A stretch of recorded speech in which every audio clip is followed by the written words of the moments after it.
আসসালামু আলাইকুম এভরিওয়ান, আপনারা সবাই কেমন আছেন? আমি শারমিন বলতেছি। আল্লাহ রহমতে আমি খুব ভালো আছি।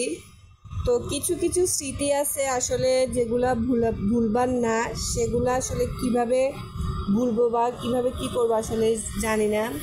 তো আমার ব্লগ করার রাস্তাটা জীবনটা শুরু হয়েছে আমার এই বাসা থেকে। এই বাসাটা দেখতে খারাপ হলো, কিন্তু এই বাসার মানুষগুলা বা আশেপাশে যারা আছে তারা অসংখ্য অসংখ্য অনেক ভালো, সবাই আমাকে অনেক সাপোর্ট করছে, তাই হয়তো বা আমি এত দূর আসতে পেরেছি। তো এ বাসার যে স্মৃতিগুলো সেগুলো ভুলতে পারবো না, বিদায় আজকে আমি ব্লগের জীবনটা ব্লগ বানাইলাম।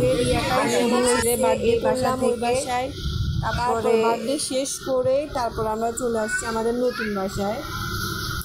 নতুন বাসার ছাদটা অনেক সুন্দর, এখানে একটু ভিডিও টিডিও বানানো যাবে, আশেপাশেটা অনেক সুন্দর। নতুন বাসায় আসছি ঠিক, কিন্তু আসলে মনটা পড়ে রয়েছে ওই ভাঙা বাড়ির, কারণ ভাঙা বাড়ি হইলেও ওইটার ইয়েটা আলাদাই। এটা হচ্ছে আমার নতুন বাসায় চলে আসি, সবাই অগোছালো আছে। আপনারা সবাই ভালো থাকবেন, সবাই আমার চ্যানেলটাকে সাবস্ক্রাইব করে দিবেন। আল্লাহ হাফেজ।